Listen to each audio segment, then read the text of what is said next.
Ya, jadi setelah kita libur selama beberapa saat, ya alhamdulillah Allah perkenankan kita untuk melanjutkan kembali kajian kita yang masih membahas sebuah risalah atau kutayib yang berjudul ya Ma la yasa'u atfalul muslimina jahlahu, atau ma la ya ma la yasa'u, yaitu perkara-perkara yang tidak sepatutnya, yakni atfalul muslimina, anak-anak kita dari kaum muslimin, yaitu jahluhu, tidak mengetahuinya. Artinya anak-anak harus tahu. Kalau anak-anak harus tahu, tentunya orang tuanya harus lebih tahu lagi. Nah, dikarenakan risalah kita ini cukup panjang ya, dan kita sudah menyelesaikan bab pertama tentang akidah, tentang tauhid. Lalu kemudian setelah itu sebenarnya ada bab-bab lainnya, bab fikih, bab sirah, kemudian bab hadis, bab tentang tafsir Al-Quran, dan kemudian bab adab. Dan atas permintaan dari kawan-kawan, yaitu panitia penyelenggara, bahwa di di bulan bintang Islamic School itu anak-anak memang masih belum diajarkan tentang masalah fikih ya, karena memang masih anak-anak usia dini. Ya, maka kita langsung skip ke bab yang berikutnya atau bab terakhir ini, bahkan tentang masalah adab, tentang masalah etika. Ya, etika-etika Islam. Ini yang akan kita bahas. Ya, bagi yang punya e-booknya atau punya bukunya, yang sudah mengunduh bukunya atau sudah mencetaknya, bisa dibuka di halaman 135. Ya, di halaman 135. Baik, di bab pertama, maksud saya di bab tentang seputar etika Islam ini, ya, itu subbab pertama adalah etika atau adab terhadap pencipta, terhadap Allah Subhanahu wa taala. Jadi jika kita bicara tentang adab ya, apa bedanya adab dengan akhlak? Ya. Di sini memang para ulama berbeda pendapat. Ada yang mengatakan adab dan akhlak itu adalah dua kata yang berbeda, maknanya satu, artinya sama. Adab ya akhlak, akhlak ya adab. Sementara ada sebagian ulama yang berpendapat adab dan akhlak itu adalah sesuatu hal yang berbeda. Akhlak adalah sesuatu yang merupakan watak bawaan. Karena akar katanya dari kata khalaqah. Jadi memang sesuatu yang sudah diciptakan Allah ada pada seseorang. Itu akhlak. Artinya akhlak itu adalah sesuatu yang sudah ada secara bawaan, tercetak di dalam diri seseorang. Adapun adab adalah sesuatu yang diperoleh melalui pembiasaan, pelatihan, dan pendidikan. Maka itulah adab. Ini pendapat kedua. Adapun pendapat yang ketiga, ada di antara ulama yang berpendapat bahwa bedanya akhlak dengan adab, akhlak itu lebih umum. Artinya akhlak itu ada akhlakul karimah dan ada akhlak as-sayyi'ah. Ada akhlakul mahmudah, ada akhlak al-madhmumah. Ada akhlak yang mulia, ada akhlak yang buruk. Ada akhlak yang terpuji, dan ada akhlak yang tidak terpuji. Akhlak yang tercela. Jadi akhlak itu sifatnya lebih luas, lebih umum. Ada akhlak yang baik dan ada akhlak yang tidak baik. Adapun adab, adab adalah merupakan bagian dari akhlak yang baik. Ini menunjukkan bahwasanya adab itu adalah seluruhnya baik karena termasuk bagian dari ya akhlakul karimah atau akhlakul mahmudah, akhlak yang mulia atau akhlak yang terpuji. Itu dalam bentuk adab. Oleh karena itu makanya orang Arab ya ketika mengatakan mereka-mereka yang tidak memiliki akhlak yang baik ya, atau orang-orang yang tidak memiliki adab ya, maksud saya itu dikatakan apa? Qalil adab. Qalil adab artinya adabnya sedikit. Artinya dia tidak memiliki adab yang baik, atau maksud saya dia hanya memiliki adab yang baik sedikit saja. Ya. Dan ala kulli hal ya, adanya perbedaan pendapat di antara para ulama ini adalah suatu hal yang umum, suatu hal yang biasa, ya. Apalagi menyangkut tentang masalah makna atau definisi. Jadi intinya, meskipun makna yang disampaikan oleh para ulama ini berbeda, tapi sebenarnya kita bisa memahami dan mengkompromikannya. Jadi kalau misalnya dikatakan akhlak, maka adab masuk ke dalamnya. Dan juga apabila dikatakan adab, maka akhlak juga masuk ke dalamnya.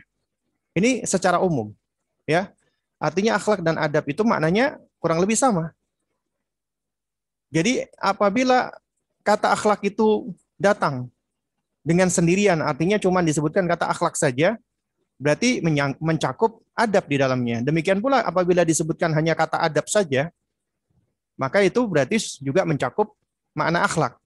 Tapi apabila akhlak dan adab itu digunakan bersamaan, kata adab dan akhlak itu digunakan pada satu waktu bersamaan, berarti adab dan akhlak adalah sesuatu yang berbeda, yang tidak sama. Di antara perbedaannya, sebagaimana yang tadi sudah saya sebutkan, ya, bahwa akhlak itu sifat bawaan. Adab adalah sifat yang terbentuk dari pelatihan, pendidikan, pembiasaan, dan interaksi dengan lingkungan sekitar. Dalam hal ini adalah orang tuanya. Makanya di dalam pendidikan itu nggak lepas dari namanya ta'dib, mengajarkan adab dan mengajarkan kedisiplinan, termasuk ta'wid, pembiasaan. Ya, jadi ini adalah tentang adab dan akhlak. Baik, jamaah sekalian yang dimuliakan Allah Subhanahu wa taala. Ya, kita juga seringkali ya mendengarkan, kita seringkali membaca atau mungkin mendengarkan di antara metode para salaf kita terdahulu, itu mereka lebih mengedepankan adab sebelum ilmu. Al-adab qabla al-ilmi atau al-adabu qabla talabi. Ini adalah metode para salaf kita terdahulu. Yang mana metode ini saat ini banyak hilang dari kita. Tidak kita praktekkan. Kita lupakan dan kita lalaikan. Tapi malah sebagian orang kafir mengadopsi hal ini. Seperti contohnya di negara Jepang. Anak-anak Jepang adalah anak-anak yang mereka memiliki kecerdasan. Mereka memiliki keceriaan. Mereka memiliki kreativitas. Mereka memiliki kemampuan untuk berinovasi, ya, untuk untuk mandiri dan seterusnya. Ya. Sehingga mereka dari sisi pendidikan itu kelihatan lebih advance, lebih maju dibandingkan negara-negara lainnya termasuk negara kaum muslimin. Nah, oleh karena itu ya, kemajuan dalam tanda kutip ya, anak-anak usia dini di Jepang ini sehingga mereka dijadikan sebagai objek penelitian ya oleh sejumlah pakar pendidikan. Apa yang menyebabkan anak-anak Jepang ini kok bisa memiliki sifat-sifat yang advance seperti itu? Nah, ternyata jamaah sekalian dimuliakan Allah, ya, setelah dilakukan penelitian, jadi ada salah seorang peneliti, ya, pengamat dan peneliti pendidikan, dia melakukan studi di Jepang selama beberapa waktu. Lalu kemudian dia sampai kepada ya kesimpulan ada sejumlah kunci keberhasilan pendidikan anak-anak Jepang. Nah, ternyata kunci yang pertama dia sebutkan adalah anak-anak Jepang itu sudah dididik manners before knowledge. Artinya sudah diajarkan tentang masalah manners sebelum diajarkan knowledge. Ya. Jadi jangan heran apabila sebagian besar ya orang tua yang ada di Jepang, mereka itu lebih mementingkan anaknya belajar disiplin, belajar ngantri ketika mereka misalnya sedang berada di suatu tempat yang harus antri, itu anaknya mereka didik untuk mau ngantri. Ketimbang anaknya sudah diajarkan tentang sejumlah ilmu seperti matematika atau yang semisalnya. Kenapa? Karena mengajarkan mereka tentang ilmu-ilmu seperti sains atau eksak atau sosial, itu sebenarnya suatu hal yang tidak membutuhkan waktu lama. Karena kemampuan manusia secara kognisi itu ya apabila metode pendidikannya dan penyampaiannya itu benar, maksudnya baik ya dan sesuai dengan anak, insya Allah anak akan cepat untuk mempelajarinya. Artinya mempelajari ilmu-ilmu seperti itu adalah suatu hal yang cepat, tidak membutuhkan waktu lama. Tapi belajar untuk ngantri itu membutuhkan waktu yang tidak sebentar. Itu membutuhkan waktu yang panjang. Karena di dalam budaya ngantri itu mengandung sejumlah manfaat. Anak belajar bersabar. Anak belajar untuk bisa menempatkan dirinya agar tidak mengambil haknya orang lain, yaitu bersikap adil, tidak berbuat zalim. Ya. Kemudian juga anak di situ belajar untuk mengetahui konsekuensi. Artinya kalau dia datang terlambat, antriannya lebih panjang. Kalau dia datang duluan, antriannya lebih pendek. Anak juga belajar bersikap kreatif, bagaimana dia mempergunakan waktunya ketika ngantri. Dan seterusnya. Jadi ternyata di dalam hal seperti ngantri saja itu sudah mengandung banyak sekali manfaat ataupun faidah. Ya. Nah, sementara sebagian besar kaum muslimin itu lebih cenderung mendidik anaknya dengan sesuatu yang bersifat tangible. Tangible itu bisa dilihat, bisa diperhatikan, bisa diukur dan seterusnya.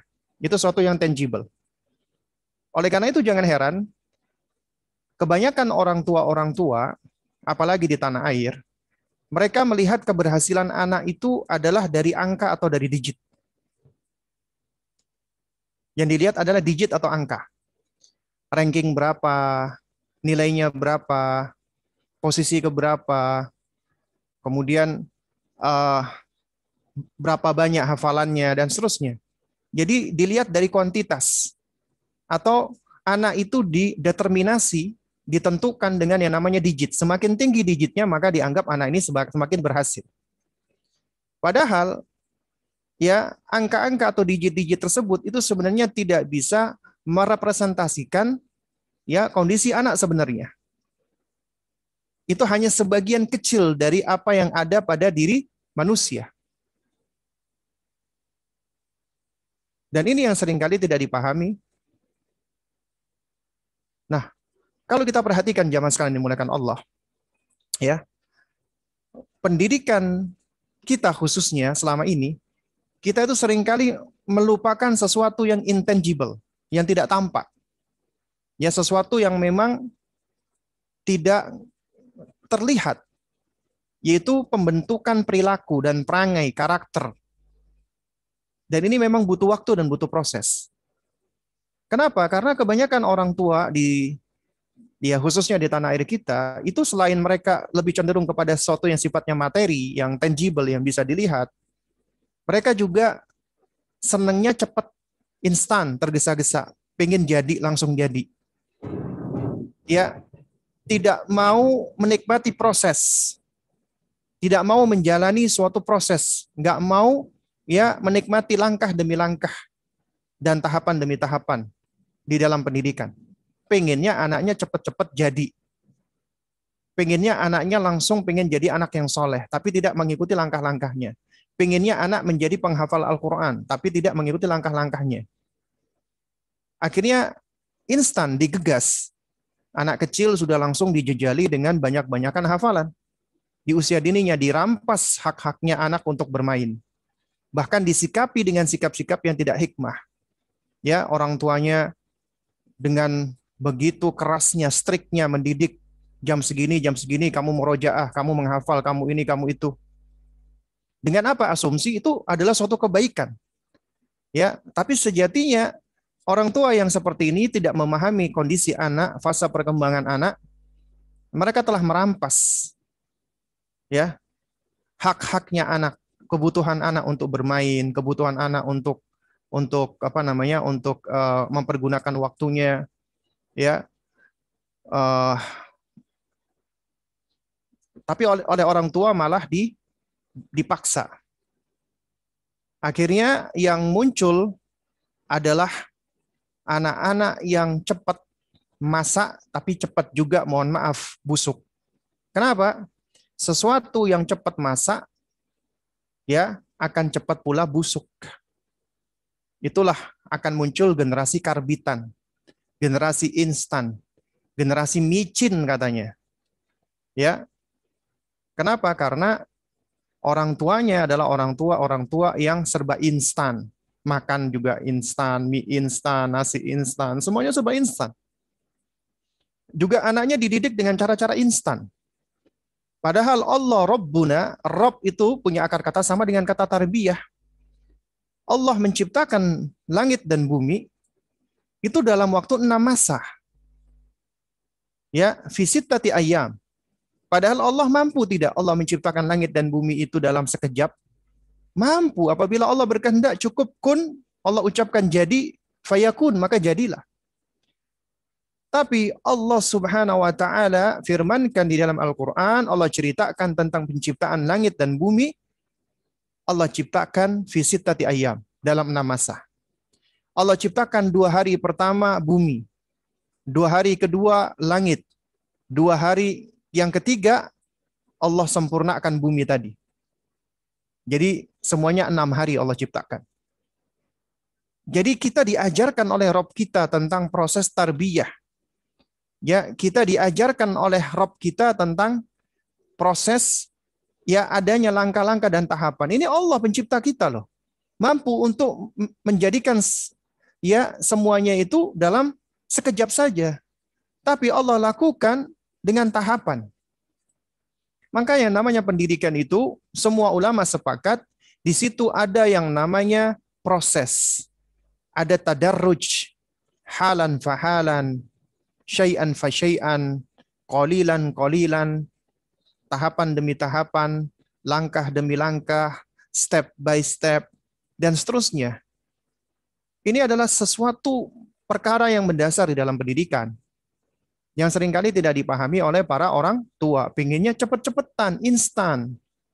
Ya, ini adalah lawan dari hikmah, sifat istijal tadi, sifat tergesa-gesa tadi, sifat serba instan tadi. Itu lawan daripada hikmah. Kenapa?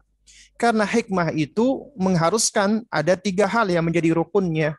Pertama, harus berilmu, harus punya ilmunya. Karena nggak mungkin kita bisa melakukan sesuatu dengan tepat, dengan benar, ya, yang sesuai, kecuali apabila kita punya pengetahuannya, punya ilmunya. Lalu yang kedua, dengan berilmu saja itu ternyata kurang. Tidak cukup dengan sekedar berilmu. Juga harus hilmu, santun, lemah lembut, ya. Karena orang berilmu tapi nggak santun, orang berilmu tapi tidak ramah, ya bahkan isinya cuma marah-marah, ya marah tidak ramah, ramah dan tidak dan tidak suka marah-marah, itu adalah diantara sifat-sifat orang-orang hikmah yang hakim, ya. Jadi harus santun, harus harus ramah, ya halim, lemah lembut. Kemudian yang ketiga baru al-anatu atau ta'anni, tenang, nggak gerusa-gerusu, nggak serampangan, nggak sembarangan, nggak pengen cepet-cepetan. Semuanya diikuti sesuai dengan prosesnya. Karena yang namanya ikhtiar itu adalah berproses. Allah tidak melihat hasil, Allah melihat upaya, Allah melihat usaha, Allah melihat apa yang kita lakukan. Dalam segala hal, termasuk di dalam pendidikan. Makanya kita harus menikmati proses yang ada. Dan itulah pendidikan yang sebenarnya. Dan ini sayangnya seringkali tidak diketahui, bahkan dilupakan dan dilalaikan oleh ya para orang tua kaum muslimin, terutama di negara kita. Tapi ironinya malah dipraktekkan oleh orang-orang kafir. Seperti mereka yang ada di Jepang, atau di Finlandia, atau di tempat-tempat lain. Hilang dari kita. Dan ketika metode, yang mana ini metodenya para salaf kita terdahulu yang saleh, Yang mana dengan metode ini Allah izinkan, Allah berikan, Allah karuniakan, Allah anugerahkan mereka kemuliaan, kemenangan, kejayaan. Ketika itu hilang dari kita, maka jangan heran kalau kondisi kita adalah seperti ini. Kita jauh dari yang namanya kejayaan, kemuliaan, kemenangan. Kenapa? Karena kita sendiri ya jauh dari kitabullah dan jauh dari sunnahnya Rasulullah Sallallahu Alaihi Wasallam. Dan kita jauh dari metode yang benar, metodenya para salaf yang saleh. Oleh karena itu makanya wajib bagi kita untuk senantiasa dan terus-menerus belajar, menuntut ilmu, menelaah Al-Quran, menelaah sunnah Nabi, menelaah asarnya para sahabat, menelaah asarnya para ulama-ulama salaf, mempelajari ya bagaimana metode, bagaimana manhaj, bagaimana kurikulum mereka di dalam mendidik anak-anak mereka sehingga bisa menjadi ya generasi-generasi yang luar biasa, generasi yang hebat. Itu yang seharusnya kita ambil. Ya, itu yang seharusnya kita cari. Baik. Jamaah sekalian yang dimuliakan Allah Subhanahu wa taala, ya.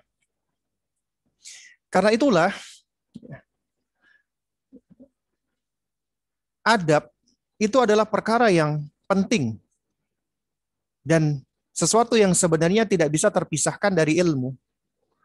Karena adab dan ilmu ini adalah seperti dua mata uang, seperti koin yang memiliki dua sisi, yang seharusnya tidak bisa terpisahkan.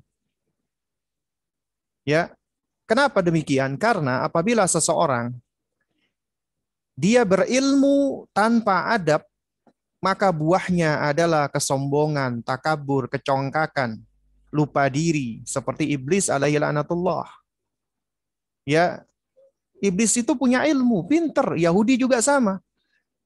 Dan orang-orang yang berilmu tanpa adab, mereka bagaikan Yahudi al-maghdub alaihim, yang Allah murkai, yang dimurkai oleh Allah Subhanahu wa taala.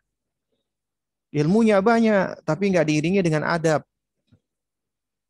Sementara di sisi lain, ya, ada orang-orang yang ingin beradab, tapi tidak pakai ilmu. Lantas bagaimana adabnya bisa tegak? Bagaimana adabnya bisa benar? Adab siapa yang digunakan apabila dia tidak berangkat dari ilmu? Akhirnya mereka tersesat. Karena mereka ternyata tidak mempergunakan adab yang benar. Adab yang dipelajarinya, yang dia ikuti, ternyata bukan adab yang sesuai dengan ajarannya Rasulullah SAW atau ajarannya para nabi dan rasul. Akhirnya mereka tersesat menjadi ad-dhalin, orang-orang yang tersesat. Ya. Karena itulah seorang muslim harus menghimpun kedua hal ini, adab dan ilmu. Tapi al-adabu qabla al-ilmi. Belajar adab dulu sebelum belajar ilmu. Ini metodenya para salaf kita terdahulu. Ya. Kita belajar nih dari ibunya Imam Malik bin Anas rahimahullahu taala. Ya. Ibunya Imam Malik rahimahullah. Beliau adalah seorang single mother. Mendidik dan membesarkan Imam Malik seorang diri. Karena Imam Malik termasuk anak yatim. Ya. Jadi ini juga menjadi pelajaran nih bagi para wanita yang Allah uji dengan ketiadaan suami, kemudian dia harus menanggung anaknya, maka ketahuilah ya, tidak sedikit dari para ulama-ulama kita yang dididik oleh seorang single mother dan menjadi manusia-manusia hebat, manusia-manusia besar. Bahkan kebanyakan mereka adalah anak-anak yatim. Ya, yang tidak memiliki bapak, artinya bapaknya sudah tiada duluan, dididik oleh ibunya. Karena memang kalau kita perhatikan sejarah umat manusia umumnya, di balik orang-orang besar itu ada ibu-ibu yang hebat. Karena ya ketika manusia itu menyusu kepada ibu-ibu yang hebat, maka anak itu pun juga akan mendapatkan ya sesuatu yang menjadikan mereka hebat, tentunya dengan izin Allah. Nah, ibunya Imam Malik rahimahullah tahu anaknya ini butuh sosok laki-laki, butuh sosok ayah.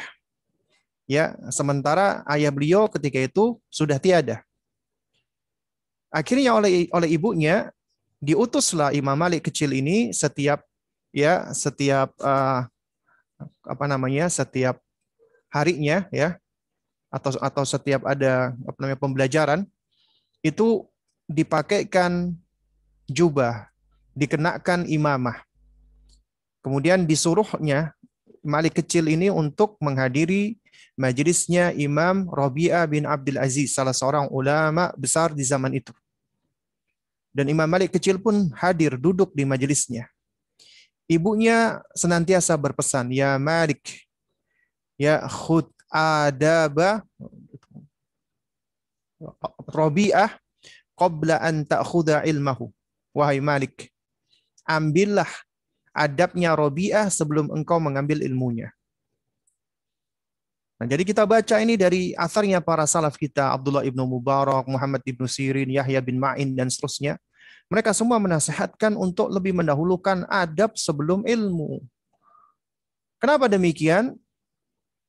Karena ya kalau tidak salah kata Al-Imam Husain bin Mikhlad ya rahimahullahu taala ya bahwa dengan adab ya bil adabi tafhamul ilma atau bil adabi yufhamul ilmu. Dengan adab engkau akan lebih bisa memahami ilmu atau ilmu akan lebih bisa dipahami dengan adab. Ya. Seseorang yang dia belajar adab terlebih dahulu, ketika dia mempelajari ilmu, ilmunya itu akan lebih bisa terrefleksikan di dalam dirinya. Akan lebih bisa ya terpraktekkan di dalam, tercerminkan di dalam perilakunya. Ya. Jadi jamaah sekalian yang dimuliakan Allah Subhanahu wa taala, ya. Inilah pentingnya kita belajar adab sebelum kita mengajarkan ilmu kepada anak-anak kita. Lalu kalau misalnya ada yang tanya, kenapa adab itu lebih penting daripada ilmu? Ya tadi sebenarnya para ulama kita sudah memberikan jawabannya. Di antaranya tadi Imam Husain ibnu Mikhlad, ya kalau saya tidak salah ya. Ya, jadi yang mengatakan bil adabi tafhamul ilma atau bil adabi yufhamul ilmu. Dengan adab engkau akan lebih bisa memahami ilmu. Ilmu akan lebih bisa engkau pahami, lebih bisa dipahami. Ya, dengan adab tersebut. Dengan etika tersebut. Dan adab ini bagaimana caranya kita ajarkan kepada anak kita? Ya kita ajarkan dengan cara pembiasaan, ta'widan. Tapi ta'wid itu, pembiasaan itu tidak diajarkan dengan cara paksaan. Kenapa? Karena apabila pembiasaan itu dikerjakan dengan cara pemaksaan, bisa nggak? Bisa. Anak akan nurut. Anak akan mengikuti, tapi terpaksa. Ketika dia mengikuti hal tersebut. Sehingga dia tak ubahnya seperti robot yang hanya menerima perintah, lalu kemudian dia melakukan perintah tersebut. Sementara hatinya, kolbunya, perasaannya itu kosong, tidak hadir ketika dia melakukan perintah tersebut. Atau ada di sisi lain, mereka yang akhirnya memberontak. Anak-anak itu ketika dia diperintah oleh orang tuanya, dia nggak suka, orang tuanya maksa-maksa, marah-marah, ya anak itu masih lemah. Dia nggak mampu kecuali hanya menerima. Akhirnya dia dengan terpaksa. Tapi ketika dia menjadi kuat, dia merasakan dirinya kuat, dan dia merasa dirinya udah mampu untuk membela dirinya, akhirnya apa yang terjadi? Ketika dia diperintah, dia akan menentang, menolak, membangkang. Dan ketika dia dipaksa, maka dia akan semakin menunjukkan penolakannya. Karena dia sudah merasa kuat. Dan tentunya ini yang tidak kita harapkan. Ya, ini tidak kita harapkan terjadi kepada anak-anak kita. Oleh karena itu namanya pembiasaan tidak dilakukan dengan cara pemaksaan. Lalu bagaimana caranya? Caranya adalah tentunya dengan menyentuh hatinya terlebih dahulu. Membangun hatinya terlebih dahulu. Ya, membangun koneksi, membangun alaqah, bonding dengan anak melalui hatinya. Dan ini semua nggak akan bisa kita lakukan kecuali langkah yang paling pertama adalah ya membangun hubungan antara anak dengan penciptanya. Itu yang harus pertama kali kita bangun dulu. Alaqah atau bonding atau koneksi pertama kali yang harus kita bentuk adalah anak dengan penciptanya. Dan ini juga tidak akan mungkin atau kita sulit untuk melakukannya kecuali apabila kita sendiri sebagai orang tua juga harus sudah membangun alaqah kita dengan Allah, membangun koneksi kita dengan Allah. Jadi kita sendiri sebagai orang tua harus sudah mendahului, mempraktekkan, mengamalkan, dan memperbaiki hubungan kita, alaqah kita, koneksi kita dengan Allah. Maka kita pun akan lebih mudah untuk menghubungkan atau mengkoneksikan anak kita dengan Allah Subhanahu wa taala. Kenapa? Karena pertama kita sudah tahu jalannya. Allah berikan kita taufik. Yang kedua, Allah berikan kita kemudahan. Allah berikan kita pertolongan.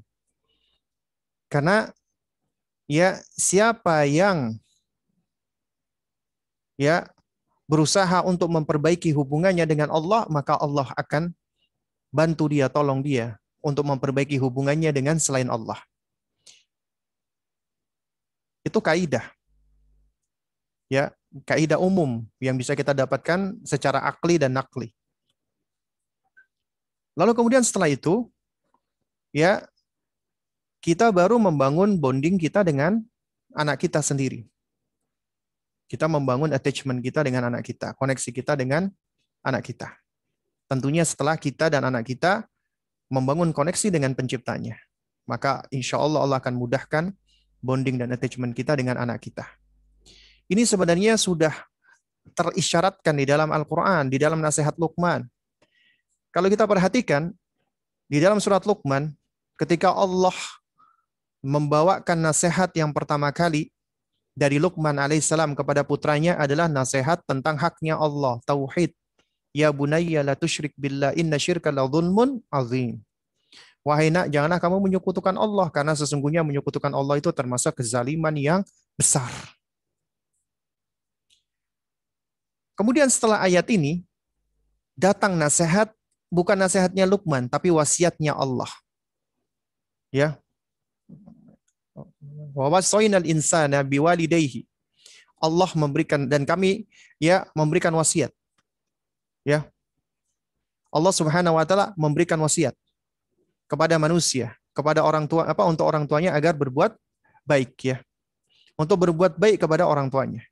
Hamalathu ummuhu wahnan ala wahnin. Diingatkan oleh Allah, ibunya mengandung yang semakin lama semakin berat ya. Wa fisaluhu fi amaini, dan disapihnya 2 tahun. Allah ingatkan. Jadi kalau kita perhatikan, nasihat untuk berbakti kepada orang tua itu datangnya dari Allah. Para ulama menerangkan bahwa faidah dari ayat ini adalah siapa saja dari orang tua yang menegakkan haknya Allah, menunaikan haknya Allah, Allah tidak akan lupakan haknya orang tua tersebut. Yaitu Allah perintahkan kepada anak-anak yang telah dididiknya untuk berbakti kepada orang tuanya. Untuk berbuat bir kepada orang tuanya. Untuk berbuat bajik kepada orang tuanya. Berbuat ihsan ma'ruf kepada orang tuanya. Perintah Allah Subhanahu wa taala. Kepada orang tua yang menegakkan haknya Allah. Luqman alaihissalam ingin membangun bonding, attachment, koneksi anaknya dengan penciptanya. Dengan dikenalkan hak yang paling tinggi. Dan hal yang paling membahayakan dari koneksi tersebut adalah ketika manusia jatuh kepada kesyirikan. Itu membangun bonding, attachment dengan penciptanya.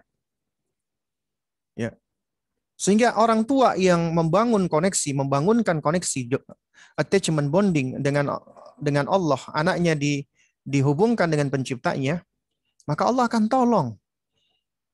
Allah akan berikan hidayah taufik kepada anaknya agar anaknya bisa menjadi anak yang saleh, agar anaknya bisa menjadi anak yang taat, agar anaknya bisa menjadi anak yang baik, yang berbakti, berguna bagi orang tuanya, bagi bangsa, bagi negara, terutama bagi agamanya, di dunia dan di akhirat.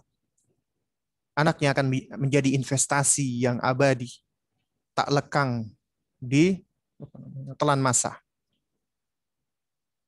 Asalkan orang tuanya ya membangunkan hubungan atau menjalin hubungan antara anaknya dengan penciptanya.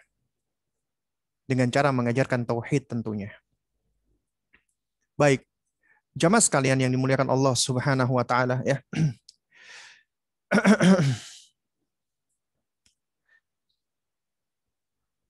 Takwid, membangun pembiasaan pada anak-anak. Ya, jadi harus diawali dengan hal tadi.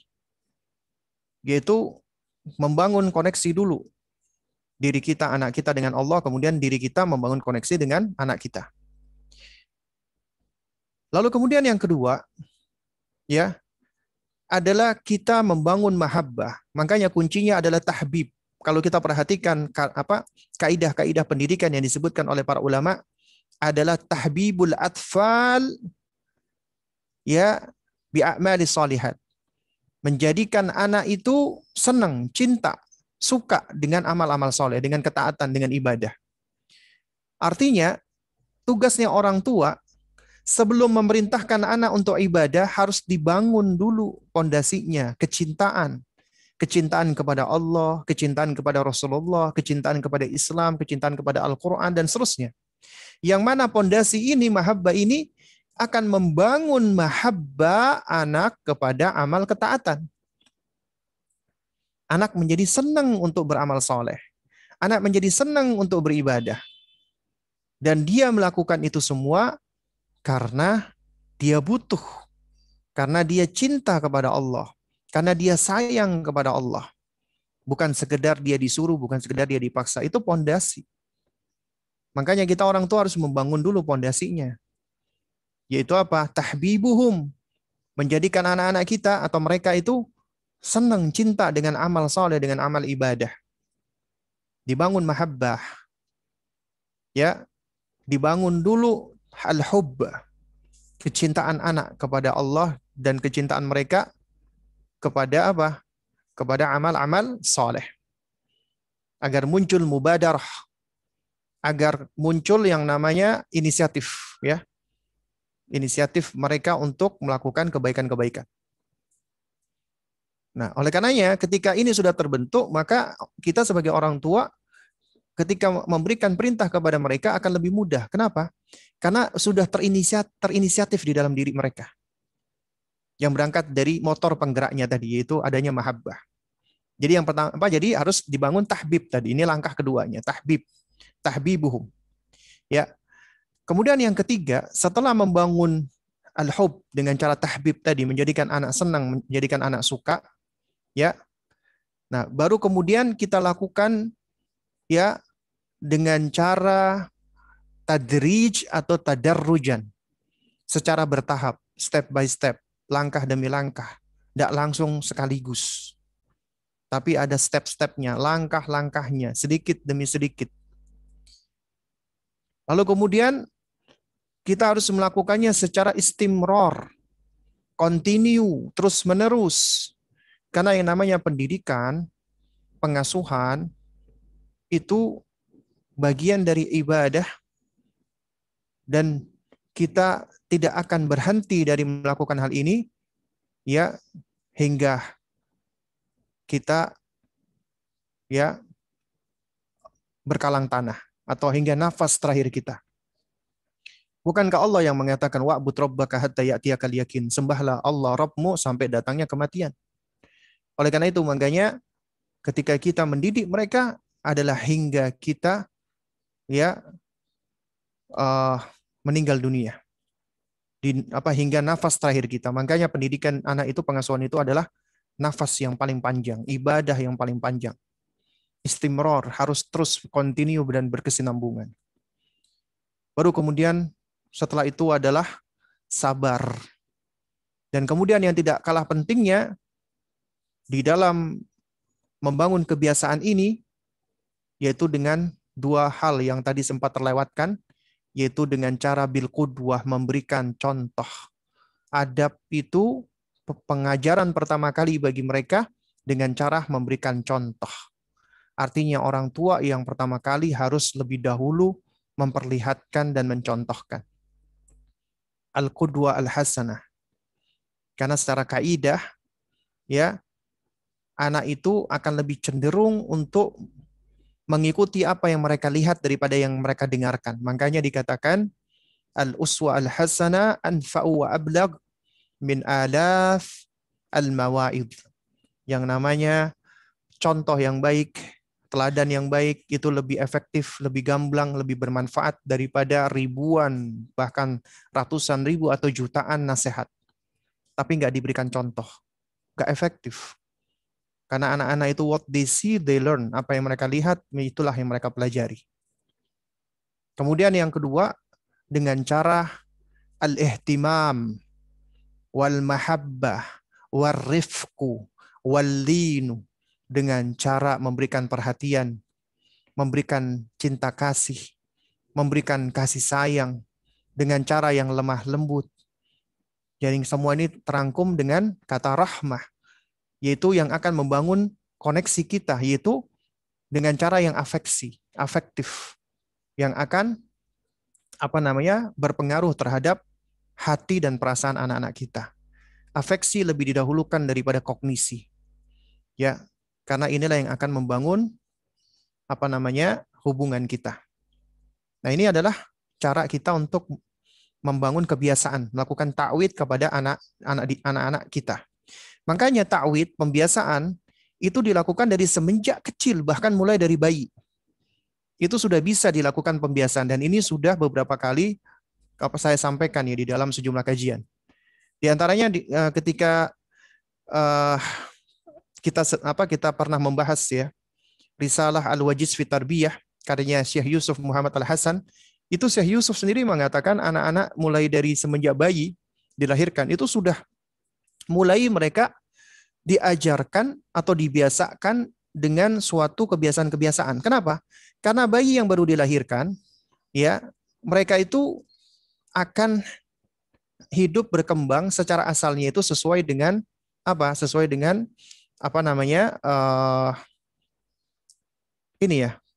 pembiasaan yang dilakukan oleh orang tuanya. Awalnya acak, random, ya. Jadi awalnya bayi itu tidak memiliki suatu hal yang sifatnya menjadi habit, ya, menjadi kebiasaan. Itu belum ada. Siapa yang membentuk orang tuanya?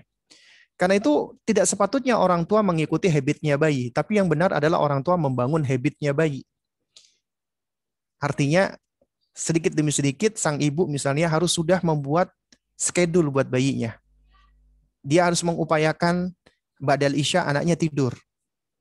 Ya. Lalu kemudian pagi jam 7 misalnya harus sudah mandi, sore mandi.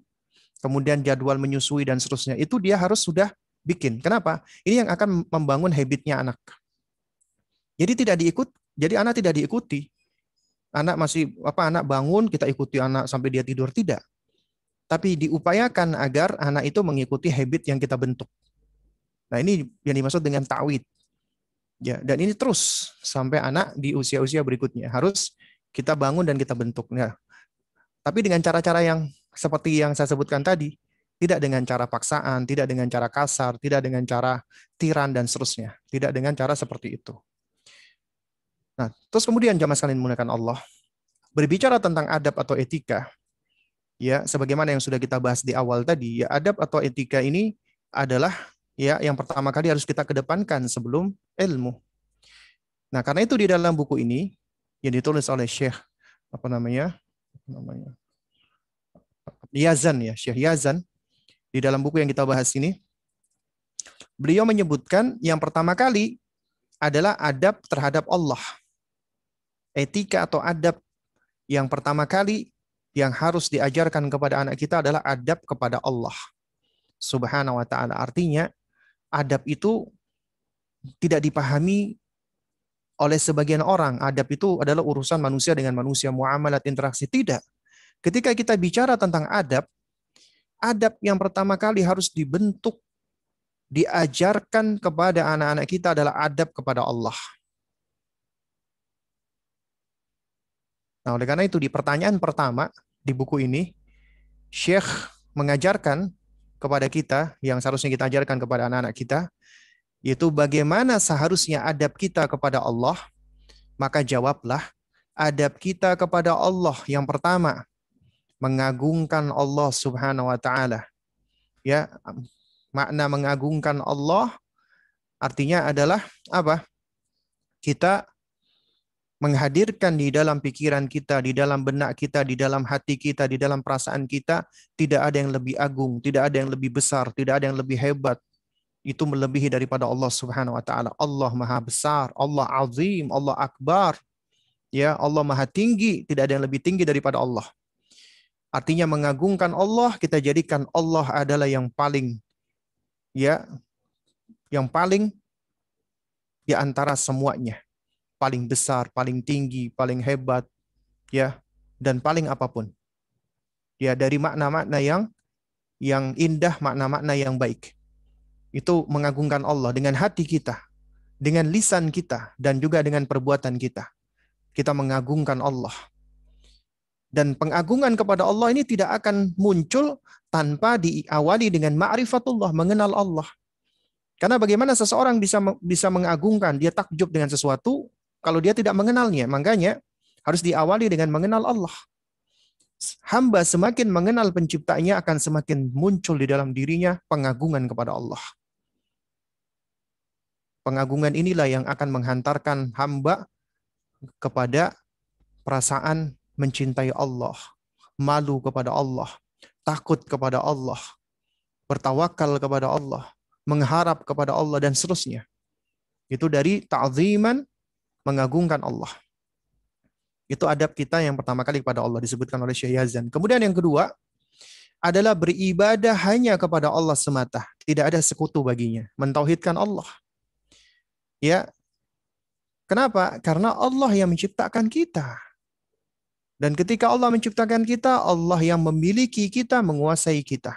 Dan Allah yang mengatur semuanya untuk kita. Allah mengatur semua urusan kita. Hidup mati kita, rezeki kita, jodoh kita, semuanya Allah yang atur. Itu harus sudah diajarkan kepada anak kita. Dan tidak boleh kita beribadah, berdoa, bernazar, ya, meminta, beristi'anah, beristighatsah, kurban, dan seterusnya, kecuali hanya kepada Allah semata. Ya, ingatlah ketika Nabi SAW mengingatkan, ya, tentang syirik. Lalu ditanya apa itu syirik? Nabi mengatakan, antaj'alu lillahi niddan wa huwa khalaqaka. Engkau menjadikan adanya sekutu-sekutu, partner-partner, mitra-mitra, ya, bagi Allah. Ya, engkau jadikan adanya, ya, sekutu-sekutu bagi Allah. Wa huwa khalaqaka, padahal Allah lah yang menciptakan kamu. Sementara yang dijadikan sekutu, yang dijadikan partner, yang dijadikan, ya, sesembahan-sesembahan selain Allah tadi itu nggak bisa ngapa-ngapain. Tidak menciptakan, tidak bisa memberikan manfaat, tidak bisa menolak bala, ya, tidak memberikan kepada kita sesuatu apapun. Nggak bisa memberikan kita sesuatu apapun. Yang bisa hanyalah Allah. Tapi kenapa kok ada manusia yang malah menghinakan dirinya di hadapan makhluk-makhluk yang lemah ini? Meminta kepadanya, memohon kepadanya, beristighatsah kepadanya, beristi'anah kepadanya. Padahal nggak bisa ngapa-ngapain, nggak bisa nolong. Makanya itulah kezaliman yang paling besar. Kesyirikan adalah kezaliman yang paling besar. Ya. Kemudian adab yang berikutnya, adab kepada Allah. Setelah kita mengagungkan Allah diawali dengan mengenal Allah. Lalu kemudian dengan mengenal Allah kita tahu nih, apa tujuan hidup kita ini. Allah menciptakan kita. Ketika Allah menciptakan kita, nggak mungkin kita diciptakan itu nggak ada tujuannya. Nggak mungkin pencipta kita menciptakan kita itu cuman main-main saja. Pencipta kita menciptakan kita pasti punya tujuan, punya maksud. Dan orang-orang atau manusia yang mengenal penciptanya, mengagungkan penciptanya, maka mereka akan menjadi makhluk yang memiliki orientasi. Tahu tujuannya. Mengenal dirinya lebih baik dibanding manusia yang lainnya.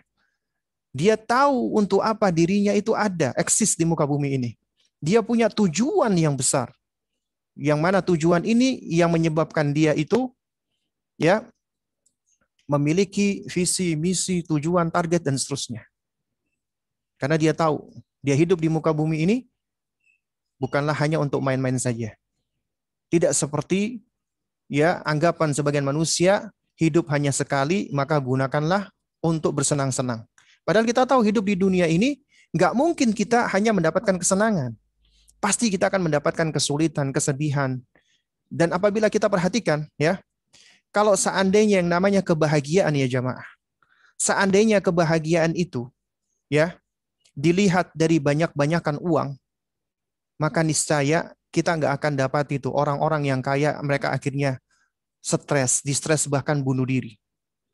Ya, kalau seandainya kebahagiaan itu dilihat dari kesenangan, humor, canda tawa, lawak dan yang semisalnya, itu niscaya ya, siapa namanya, ada yang meninggal dunia waktu itu seorang apa namanya, pemain film barat Eropa yang suka main film-film humor itu, film-film lucu.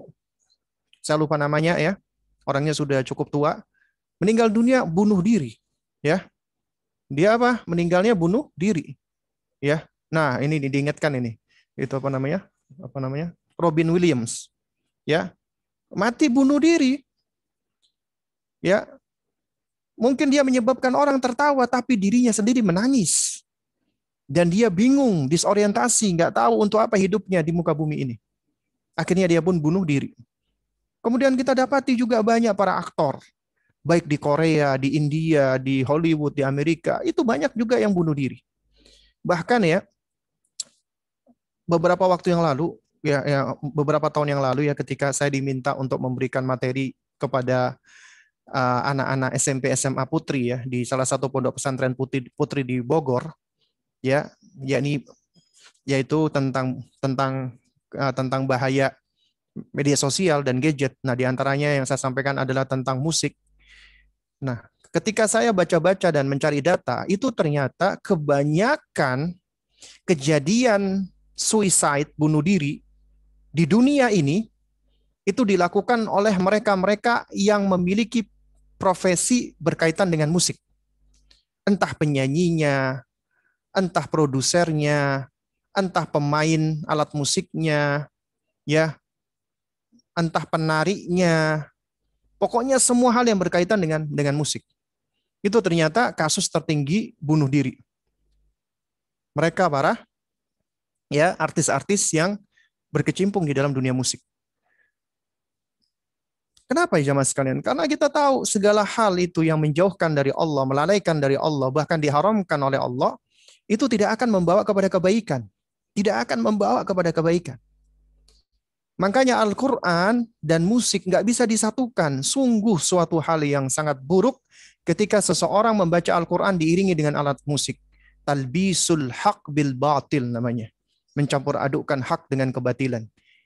Allah akan menancapkan kemunafikan, nifak bagi orang-orang yang melakukan hal-hal seperti itu. Waliyadzubillah wa nas'alullah as-salam al-afiyah. Nah, jadi jamaah sekalian, ya, orang-orang yang diajarkan atau beradab kepada Allah, dia mengagungkan Allah dan dia tahu tujuannya, orientasinya dia hidup di muka bumi ini adalah untuk beribadah kepada Allah. Ibadahnya dia kepada Allah bukan karena Allah butuh dengan dirinya, tapi dia butuh dengan Allah. Allah nggak butuh dengan kita, nggak butuh dengan ibadah kita. Ya, Allah nggak butuh. Makanya nggak heran kalau Ibnul Qayyim rahimahullahu ta'ala sampai-sampai mengatakan ya, tidaklah mengherankan apabila seorang mamluk, seorang hamba, seorang budak, dia mengabdi kepada tuannya, mengabdi kepada maliknya, pemiliknya, tuannya, rajanya. Ya, lalu kemudian dia mengabdi dengan ya sepenuh hatinya dia. Itu nggak mengherankan. Kenapa? Karena memang merupakan kewajiban hamba. Hamba itu miliknya tuannya. Hamba itu adalah pelayannya tuannya. Ketika dia mengabdikan dirinya, melayani tuannya, dalam hal ini Allah, Al-Malik, itu nggak mengherankan.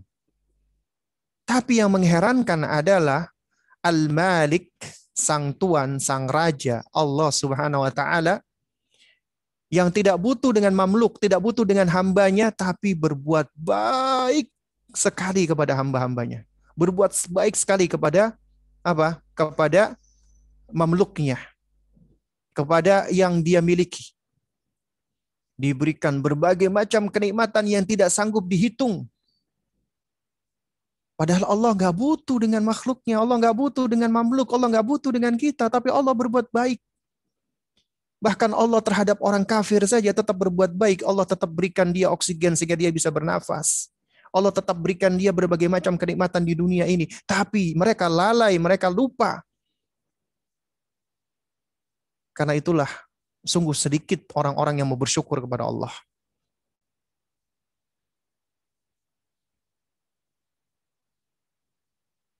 Dan kemudian yang ketiga kata Syekh Yazan, ya, adab kepada Allah adalah menaati Allah Subhanahu wa taala. Sungguh alangkah ya luar biasanya. Alangkah baiknya Rabb kita Allah, pencipta kita. Allah ketika menciptakan kita hambanya, kita nggak dibiarkan, nggak ditinggalkan begitu saja. Sampai-sampai dalam surat Al-Qiyamah Allah mengatakan ayah sabul insanu ayyutroka sudah. Apakah manusia mengira mereka akan dibiarkan begitu saja? Al-Imam Syafi'i rahimahullah ketika menafsirkan ayat ini mengatakan alla yunha wa la yu'mar. Apakah manusia mengira mereka tidak akan dilarang dan tidak akan diperintah? Kenapa ada larangan dan ada perintah? Larangan dan perintah itu menunjukkan perhatian Allah. Kasih sayang Allah kepada hambanya. Itu harus ya masuk ke dalam benak kita, ke dalam hati kita. Allah memberikan perintah dan larangan itu untuk kebaikan. Karena semua apa yang Allah larang pasti mengandung keburukan untuk kita di dunia dan di akhirat. Semuanya. Dan semua apa yang Allah perintahkan pasti mengandung kebaikan di dunia dan di akhirat. Semuanya. Artinya Allah menghendaki kebaikan untuk kita. Allah nggak menghendaki keburukan untuk kita. Karena itu Allah berikan perintah, Allah berikan larangan. Dan ini juga sekaligus sebagai ujian bagi kita. Kita lebih mendahulukan keinginan kita, ataukah kita lebih mendahulukan ya apa yang telah Allah berikan kepada kita. Pedoman yang Allah berikan kepada hamba-hambanya agar bisa selamat. Makanya adab kita kepada Allah, kita menaati Allah. Dan meninggalkan maksiat. Memaksiati Allah Azza wa Jalla.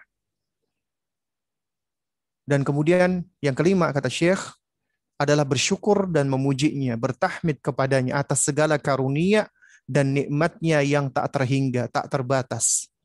Karena kita nggak sanggup apabila kita diminta untuk menghitung nikmat-nikmat Allah Subhanahu wa taala. Dan Allah amat layak untuk diapresiasi, disyukuri.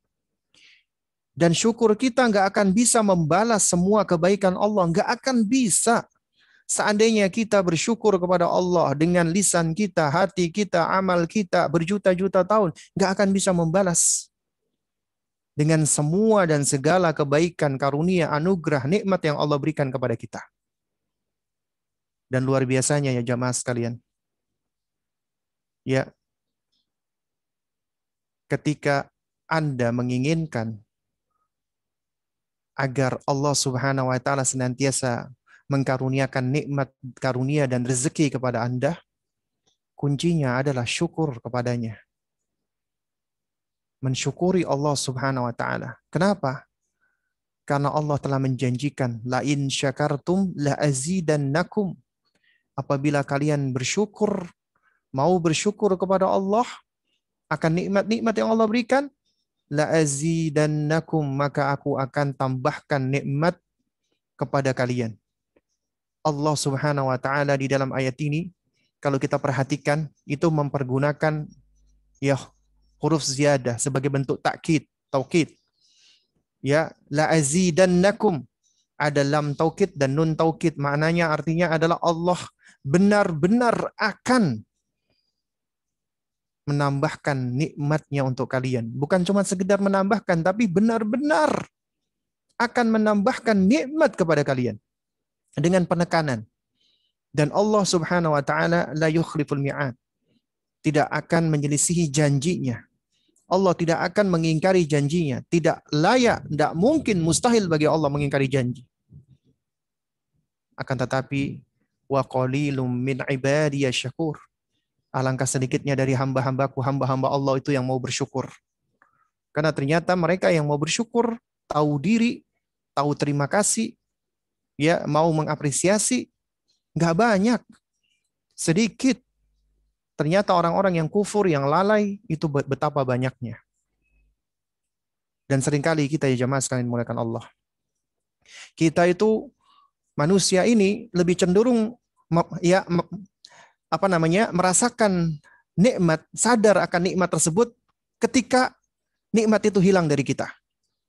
Contoh misalnya, ketika kita sakit, Allah uji kita dengan sakit, maka kita akan merasakan betapa nikmatnya sehat. Ketika kita sehat, kita makan enak, mau kemana-mana bisa, mau melakukan ini itu juga nggak masalah. Tapi ketika sakit, kita nggak bisa ngapa-ngapain. Badan kita sakit, hanya bisa berbaring. Dengan sakit, akhirnya kita merasakan betapa bernilainya kesehatan. Itulah manusia, seringkali begitu. Tapi ini bentuk kebaikan Allah. Allah ciptakan manusia menghadapi hal-hal seperti ini, sesuatu dengan lawannya. Ketika sehat, kemudian Allah uji dengan sakit, tujuannya agar sebagai tazkiran, sebagai pengingat. Agar dia ingat nih tentang nikmat Allah. Kamu telah diberikan kesehatan.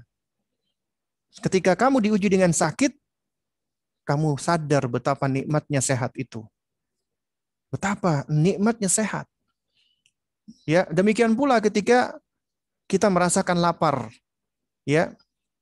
Dan ketika kita makan, betapa nikmatnya makanan meskipun jumlahnya sedikit, meskipun itu makanan yang biasa menurut kita. Kita bisa melihat itu sebagai suatu hal yang nikmat, ya. Juga demikian, ya, ketika kita lelah, kita capek. Dengan lelahnya kita, capeknya kita, itu kita akan merasakan nikmatnya istirahat. Karena kalau Anda tidak lelah, Anda tidak capek, Anda istirahat Anda itu akan terasa biasa. Tapi ketika Anda merasakan kelelahan, capek setelah beraktivitas, Anda tidur, Masya Allah, nikmat. Nikmat dari Allah Subhanahu wa Ta'ala. Dan juga demikian ketika Anda misalnya berada di luar rumah yang panas, Anda pulang ke rumah, Anda nyalakan kipas angin, Anda menyalakan AC, sejuk, dingin, nikmat dari Allah. Ya. Nikmat dari Allah. Atau misalnya di musim dingin ya, ketika kita di negara-negara ya yang negara subtropis misalnya, ya, yang ada musim salju, di luar begitu dinginnya, ketika masuk ke dalam rumah pakai penghangat, kita merasakan nikmatnya hangat. Itu kebaikan Allah Subhanahu wa Ta'ala. Ya. Tapi ya jamaah sekalian, ya. Jangan sampai kita menjadi manusia yang mana umumnya manusia itu mereka sadar akan value, berharganya suatu karunia dari Allah setelah karunia itu misalnya hilang. Kalau misalnya kita sakit, masih ada kemungkinan kita sembuh. Kalau misalnya kita luka, juga masih ada kemungkinan kita sembuh. Kalau misalnya kita jatuh miskin, juga masih ada kemungkinan kita bisa berusaha, kita bangkit kembali. Tapi ketika nikmat hidup sudah Allah ambil, Allah angkat, kemudian kita meninggal dunia, kita berkalang tanah, kita masuk ke dalam alam kubur, maka ketika itu sudah tidak ada lagi amal. Yang ada hanyalah penyesalan. Kita sudah nggak akan bisa lagi kembali ke dunia untuk bisa beramal memperbaiki diri. Dan ketika itu kita akan merasa penyesalan yang luar biasa. Betapa hidup itu adalah nikmat yang Allah karuniakan, tapi ternyata kita sia-siakan. Kita sia-siakan nikmat hidup. Dan ketika seseorang meninggal dunia, dia akan merasakan ya betapa ruginya dia. Betapa banyak waktu yang telah dia buang sia-sia dan itu sudah tidak bisa kembali lagi. Dan yang hanya menemani dia saat itu amalnya dia yang telah dia kerjakan. Nah, oleh karena itu jamaah sekalian dimuliakan Allah Subhanahu wa Ta'ala. Itulah pentingnya kita untuk senantiasa mengingat Allah Subhanahu wa Ta'ala. Senantiasa kita ya mengingat karunia-karunia Allah Subhanahu wa Ta'ala. Senantiasa kita mengingat tanda-tanda kebesaran Allah agar kita mencintainya, mengagungkannya. Dan kemudian kita berusaha mencari keridhaannya dan kecintaannya dengan beribadah kepadanya, menaati perintahnya, menjauhi larangannya. Dan kita senantiasa bersyukur kepada Allah Subhanahu wa Ta'ala. inilah ya etika atau adab kepada Allah Subhanahu wa taala yang disebutkan oleh Syekh Yazan di dalam risalah ini. Sebenarnya masih banyak ya etika-etika yang lainnya ya, namun yang 5 ini yang mudah-mudahan sudah memadai dan mencukupi setidaknya untuk pengajaran bagi diri kita dan anak-anak kita. Baik, mungkin ada pertanyaan yang masuk. Ini sudah ada ya di kolom chat ya. Saya coba baca dulu. Terkait pengajaran tahfidz Al-Quran atau Iqra untuk anak. Kapankah waktu terbaik mengajarkannya? Dan seperti apa cara murojaah hafalan anak yang sesuai dengan cara ulama salaf terdahulu? Syukran jazakallah khair. Ya. Tayyib, wa jazakillah khair wa barakallahu fik ya.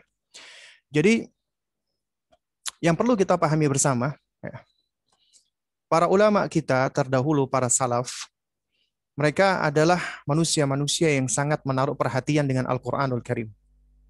Al-Quranul Karim itu adalah sesuatu yang menjadi istilahnya ini tuh Rabiul Qulub.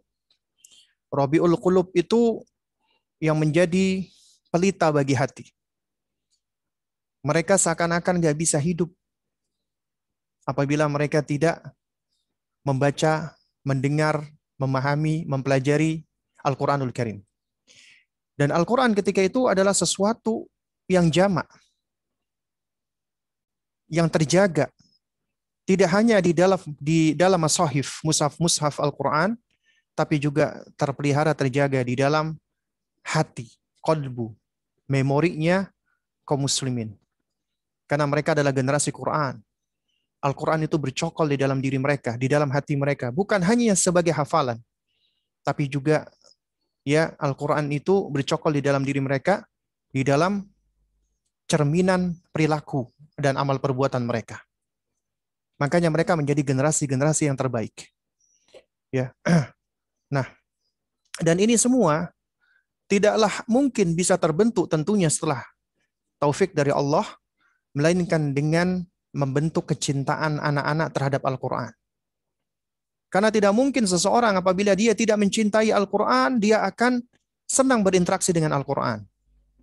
Coba kita perhatikan dengan ya sebagian besar orang tua di zaman sekarang yang pengennya serba instan. Beberapa tahun yang lalu, ketika ngelihat fenomena di TV muncul para ya hafid-hafid cilik, yang pertama kali keluar ketika itu adalah si Musa, ya. Langsung para orang tua ngelihat, Masya Allah, saya pengen anak saya seperti itu. Kemudian dia cari ini kutab-kutab atau tempat-tempat TPA-TPA, dititipkan anaknya ke sana. Dengan tujuan, Masya Allah, bagus tujuannya, anaknya menjadi penghafal Al-Quran. Berjalan sebulan, 2 bulan, 3 bulan, kok anaknya nggak nambah-nambah, hafalannya cuma dikit, marah-marah, datang ke sekolahan, ke kutab. Saya udah bayar di sini mahal-mahal, kenapa anak saya kok nggak ada tambahan hafalannya? Masih gitu-gitu aja. Disalahkan TPA-nya. Dia kepengen anaknya seperti Musa, tapi dia lupa, dia lalai. Apa yang dia lupakan dan yang dia lalaikan? Bagaimana orang tuanya Musa mendidik Musa bisa menjadi seperti itu. Pengen anaknya seperti Musa, tapi melupakan dirinya untuk mematutkan dirinya sama seperti orang tuanya Musa. Seharusnya seperti itu kuncinya. Ya. Dan juga kebanyakan orang tua zaman sekarang senangnya melihat tadi, sebagaimana yang sudah kita utarakan di awal, sesuatu yang tangible, yang bisa diukur, yang bisa dilihat, yang bisa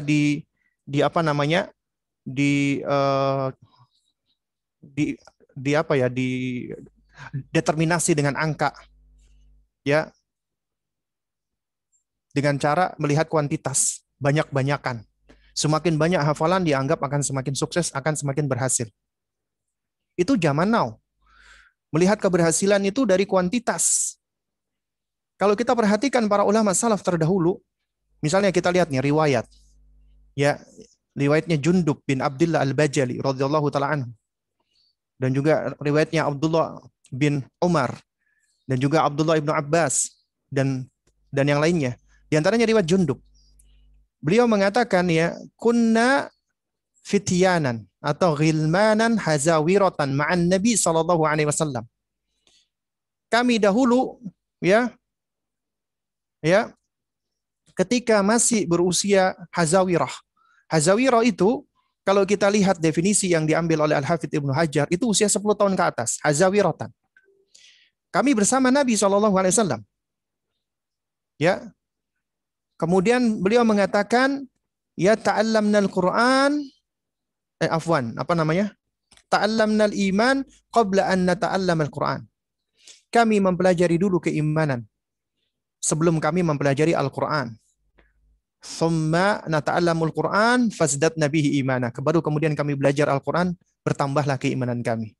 Makanya kaidah mereka adalah al-iman qabla al-Qur'an, artinya mengajarkan, mendidik masalah keimanan dulu kepada anak sebelum kita mengajarkan mereka Al-Qur'an, dalam artian anak sudah digegas untuk membaca Al-Qur'an. Sekarang jemaah sekalian, banyak orang tua mengeluhkan, banyak yang tanya, entah itu japri atau di kajian, Ustadz, anak saya dulu ketika TK, Masya Allah, hafalannya Ustadz luar biasa. Juz 30 hanya setahun, nggak sampai. Lanjut juz 29. Sekarang anak saya kelas 3, kelas 4.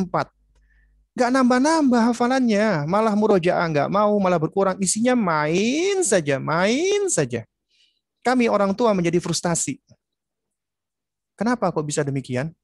Karena ternyata memang ada kesalahan pondasi, kesalahan pijakan awal. Anaknya di usia dininya itu sudah digenjot, sudah digegas, dirampas waktu-waktunya untuk bermain. Akhirnya balas dendam mereka. Ya, ketika dulu mereka mungkin nggak bisa ngapa-ngapain, akhirnya nurut. Ketika mereka sudah mampu untuk menolak keinginan orang tua, akhirnya ya udah mereka nggak mau lagi melanjutkan. Ya. Kenapa? Karena sudah dirampas waktu-waktunya. Dan berbeda dengan anak-anak yang ketika usia dini tidak digenjot, tidak digegas, tapi tetap disuburkan fitrahnya dan imannya. Agar mereka itu mencintai Al-Quran. Dan dibentuk imaji positif terhadap Al-Quran. Sehingga ketika mereka itu memiliki image yang positif terhadap Al-Quran, diharapkan ketika kemampuan mereka untuk belajar sudah lebih berkembang lagi, terutama di usia mumayyiz, maka ketahuilah, wahai para orang tua, insya Allah kemampuan mereka untuk berakselerasi itu luar biasa. Dan ini sudah terbuktikan. Ya. Karena betapa banyak teman-teman nih yang punya sekolah tahfidz Al-Quran, ketika ditanya, targetnya sekolah antum berapa SD? 6 juz. Lulusannya berapa persen yang mencapai 6 juz? Ada nggak 100%? Nggak sampai. 80% nggak sampai. 50% juga nggak sampai. Lalu bagaimana bisa antum membuat target 6 juz tapi 50% nggak sampai? Berarti ada yang keliru di situ. Ima keliru manhajnya, metodenya, atau mungkin standarnya yang terlalu tinggi. Tapi malah berbeda dengan salah satu sekolah yang dibina oleh guru kita di Riau, di Pekanbaru. Ketika ditanya, Ustadz, berapa target hafalan SD sekolah antum? 2 juz. Kok dikit amat Ustadz? Iya. Alhamdulillah 100% mencapai target. Sebagian dari mereka ada yang 15 juz. Ada yang 8 juz. Ada yang 10 juz. Semuanya 100% di atas target. Alhamdulillah. Dan ternyata jamaah sekalian, di antara hal yang paling kelihatan ketika anak-anak ini mereka tidak begitu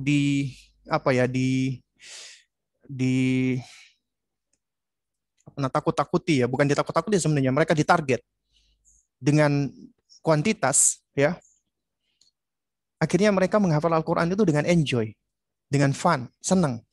Ini Al-Quran loh, kalamullah loh, ucapan Allah. Sementara di beberapa tempat-tempat tahfidz Quran, anak-anak itu menjadi stres karena mengejar hafalan. Kalau nggak hafal Al-Quran nanti mendapat hukuman. Akhirnya Al-Quran menjadi momok yang menakutkan buat mereka. Ini kalamullah. Masa kalamullah menyebabkan seorang muslim, hamba Allah, apalagi masih anak-anak, sudah merasa seperti itu? Ada yang keliru berarti. Harus dibangun kepada mereka kecintaan kepada Al-Quran. Itu kuncinya. Ya, kalau Anda ingin melihat para metode salaf dahulu berhasil karena mereka mendahulukan iman, dibentuk dulu, dibangun dulu kecintaan mereka kepada Al-Qur'an. Kalau antum perhatikan dahulu para sahabat, mereka tuh mengambil 10 ayat 10 ayat. Bahkan juga di dalam sejumlah riwayat, ya, Umar Ibn Khattab itu beliau menghatamkan, ya, suratul Baqarah, ya, itu membutuhkan waktu 10 tahun, ya. Nah, kita itu pengen cepet-cepetan dan menghafal Al-Qur'an dan juga menghafal selain Al-Qur'an itu mampu dilakukan manusia, apalagi Al-Qur'an. Al-Qur'an kalamullah lebih mudah lagi untuk dihafalkan. Tapi kalau cuma sekedar dihafalkan, ya, cuma sekedar dihafal, manusia meskipun kafir tetap bisa. Karena tujuannya bukan cuma sekedar dihafal, tapi difahami maknanya sehingga Al-Qur'an itu ya terrefleksikan di dalam perangai, akhlak, suluk, karakter, behavior anak. Betapa banyak kita dapati anak-anak yang hafalannya banyak, tapi dia sombong, nggak punya adab kepada gurunya. Kemudian dia suka membuli teman-temannya. Ada yang seperti ini. Dia merasa pinter, hafalannya banyak. Karena memang Allah karuniakan dia kemampuan menghafal, tapi mungkin nggak diajarkan adab. Akhirnya dia menjadi sosok yang suka ngebully teman-temannya, kasar terhadap temannya. Kadang-kadang suka bohong, ada seperti ini. Sementara di sisi lain ada anak mungkin hafalannya nggak banyak, tapi Masya Allah, akhlaknya bagus. Karena dibangun dan dibentuk. Nah ini seharusnya yang perlu untuk kita perhatikan. Ya, Anda ingin menjadikan anak Anda sebagai generasi Qurani, maka ikat dulu hatinya dengan Quran. Dan ini juga nggak mungkin bisa dilakukan, ya tentunya dengan izin Allah, ya melainkan Anda sendiri juga harus mengikatkan diri Anda dengan Al-Quran. Meskipun anak Anda akan lebih cepat di dalam menghafal Al-Quran dibandingkan Anda. Allah alam shawab. Bagaimana orang tua yang didikannya dari awal keras, Ustadz? Kalau diberitahu jangan keras-keras dalam mendidik anak, jawabannya, kalau nggak keras malah nggak ngerti. Sedangkan anak sudah berusaha bersabar atas didikan orang tua yang keras. Namun lambat laun anak tersebut jadi ikut keras karena didikan orang tua tersebut. Apakah anak harus keluar dari rumah demi menghindari perdebatan dengan orang tuanya? Atau anak tersebut bertahan di rumah dengan kondisi anak kesal dengan orang tuanya? Ini anaknya usia berapa ini kok sampai keluar? Kalau gini ya, kalau yang dimaksud ini adalah diri kita dengan orang tua kita dulu yang keras. Orang tua dulu kita mendidik kita dengan cara keras. Maka ketahuilah, orang tua kita itu juga bukanlah orang yang istilahnya apa ya, bisa dijadikan sebagai pegangan, landasan, argumentasi, dalil. Enggak. Mereka juga manusia biasa, bisa keliru. Bahkan ya jamaah sekalian, paman saya bercerita ke saya, ya kakek saya apa namanya? Rahimahullah taala, itu adalah termasuk orang yang keras. Beliau Bugis yang tinggal di Maluku Utara. Ya, ketika paman saya ini, beliau dibandingkan ayah saya, beliau apa namanya? Beliau udah menikah duluan, punya anak.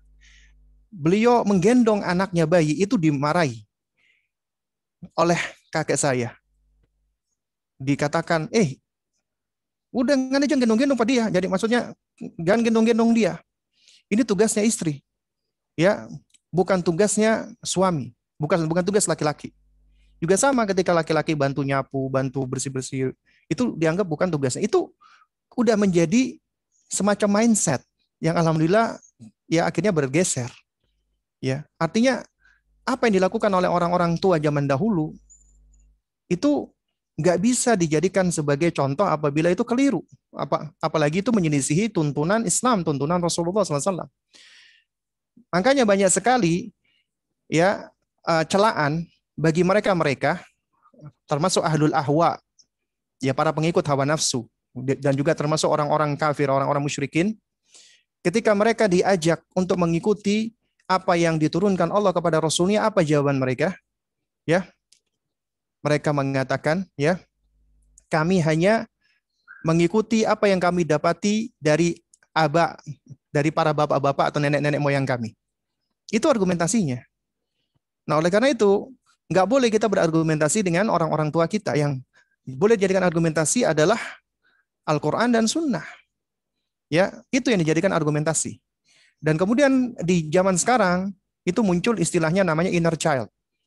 Yakni ketika orang dididik oleh orang tuanya dengan pendidikan-pendidikan, ya dengan cara yang kasar misalnya, akhirnya menimbulkan ada luka pengasuhan. Luka pengasuhan inilah yang akan terus terbawa sadar ataupun tidak sadar bagi orang tua, yang akhirnya ketika dia tidak berusaha memperbaikinya, tidak berusaha untuk mengobatinya, akhirnya dia praktekkan hal yang sama kepada anak-anaknya. Dan Anda, wahai para orang tua, ketika Anda mendidik anak laki-laki Anda, sejatinya Anda itu sedang mendidik calon bapak dan calon suami. Demikian pula ketika Anda mendidik anak perempuan Anda sejatinya sedang mendidik calon istri dan calon ibu. Jadi pendidikan Anda itu yang akan membentuk mereka sesuai dengan sunnah kauniyah Allah. Nah, jika kita tidak mau merubah diri kita, sementara Allah sudah berikan taufik, ini salah nih. Cara keras ini salah nih. Ya, cara yang seperti ini itu adalah suatu hal yang nggak benar, keliru. Kemudian kita beralasan, ya udahlah, ya orang tua aneh, didik aneh seperti ini, itu berarti apa? Berarti ya ketika Allah sudah berikan dia taufik hidayah, dia tahu itu dia sadar itu salah, tapi dia nggak mau merubah, dia tetap stick dengan kesalahan. Nah, maka tentunya dia akan memiliki andil yang buruk di dalam pendidikan anak-anak berikutnya. Ya, nah jadi nggak boleh bagi kita mengikuti ya kesalahan ataupun kekeliruan dari orang tua kita yang sebelumnya. Tapi ya sikap kita terhadap mereka harus baik. Terhadap orang tua kita, seburuk apapun mereka, tetap kita harus berbakti kepada mereka. Nggak boleh kita melepaskan bakti. Kenapa demikian? Karena yang memerintahkan kita untuk berbakti kepada orang tua kita adalah Allah. Meskipun mereka orang tua kafir, ya tetap kita harus berbakti. Tapi kalau orang tua kita mengajak kepada perbuatan syirik atau kepada perbuatan maksiat, kita nggak boleh menaatinya. Itu ada di dalam surat Luqman, ya. Nah, jadi jamaah sekalian dimuliakan Allah Subhanahu wa taala, ya. Apa namanya? Di dalam hal bakti tetap kita harus berbakti kepada orang tua, tapi di dalam hal-hal yang buruk nggak boleh kita tiru dan nggak boleh kita contoh. Ya, lalu kemudian kalau ditanya apakah anak harus keluar dari rumah, ini apa, saya nggak tahu ini anaknya usia berapa di sini. Kalau yang dimaksud adalah orang udah dewasa, ya yang lebih baik adalah ketika dia sanggup untuk berdiri sendiri mandiri, tentunya lebih baik ya.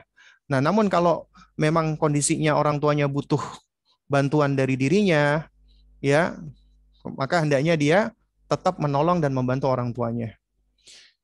Ustadz, waktu puasa kemarin berita Palestina menjadi hal yang anak ikuti. Anak-anak baru mau SD Juli nanti. Jadi banyak bertanya juga. Mohon arahan Ustadz, sejauh mana anak harus mengajarkan tentang jihad atau Palestina kepada anak yang baru mau masuk SD ini. Ya kita jelaskan. Palestina adalah tanahnya kaum muslimin. Di dalamnya ada Masjidil Aqsa, tempat Isra'nya Nabi kita yang mulia alaihi salatu wassalam. Itu termasuk tanah yang mulia, ya, dan sekitarnya adalah termasuk negeri yang Allah berkahi, dan itu berada di negeri Syam. Kita jelaskan.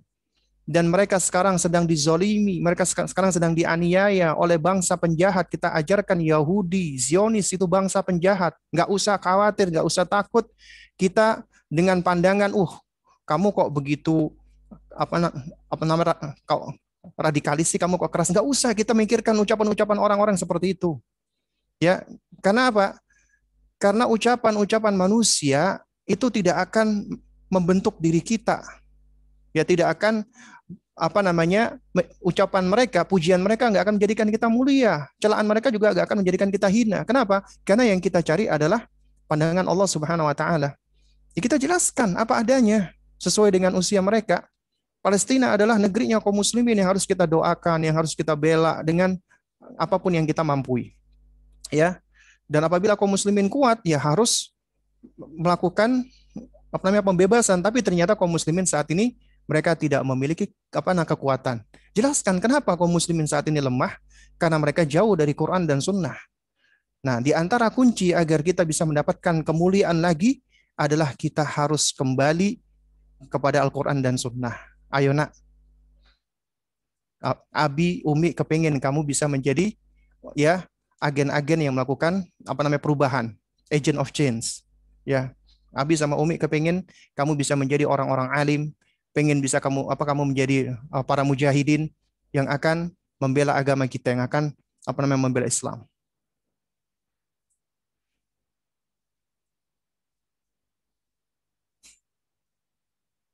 Bagaimana jalan keluarnya Ustadz kalau sudah terlanjur besar anak kita dan saat ini menghafal dengan harus disuruh-suruh setengah dipaksa? Ya berarti harus lakukan apa namanya perbaikan, lakukan pendekatan, ya, dan juga harus melakukan tazkiyah kembali gitu loh.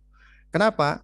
Karena ini anak ya dia sudah mulai enggan, hilang semangatnya mempelajari Al-Qur'an ya. Berarti kita harus berupaya lagi mentazkiyah kembali agar ya tumbuh lagi, ya harus dipupuk lagi dan disuburkan lagi. Ya, dan ini tentunya ya tidak bisa kita jawab secara detail di waktu yang sempit seperti ini.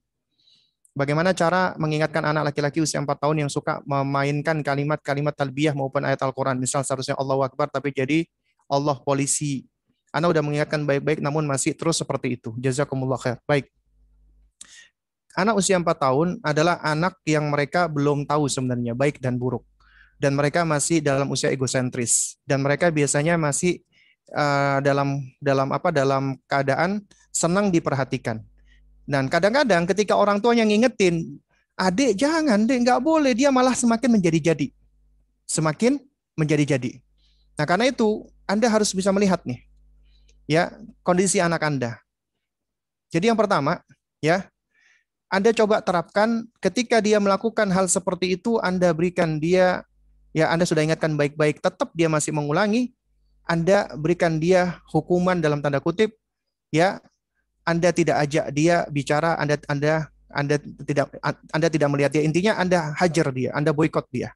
Anak kecil biasanya diboikot oleh orang tuanya, dia akan gelisah. Ya. Jadi misalnya adik kalau masih bicara seperti itu, Umi nggak mau bicara sama adik. Umi nggak mau ketemu sama adik.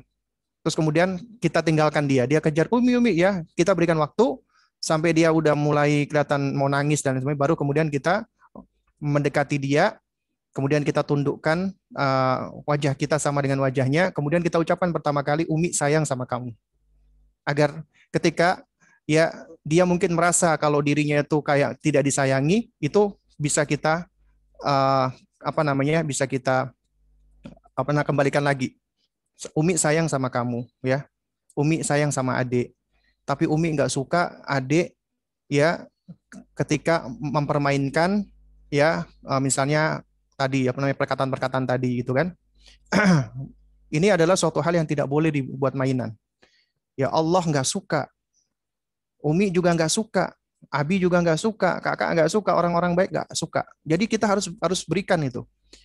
Ya, dan di dalam konsep parenting kita, parenting Islam, ya jangan pernah kita khawatir untuk mengatakan jangan, tidak boleh dalam perkara-perkara prinsip. Ya, dalam hal-hal prinsip ya, bukan dalam setiap hal, tidak. Ya mungkin kalau dalam hal-hal yang lain kita oke lah, kita jangan memperbanyak mendidik atau mengingatkan mereka dengan larangan-larangan. Tapi dalam hal yang bersifat prinsip, maka kita harus dengan tegas, ya. Nah, jadi diantaranya seperti itu, ya. Kita hajar dia. Jadi tidak kita tengok, tidak kita lihat, tidak kita ajak bicara, ya. Kalau dia masih belum mau nurut dengan kita, ya kita teruskan sampai anak itu masih butuh dengan orang tuanya, ya.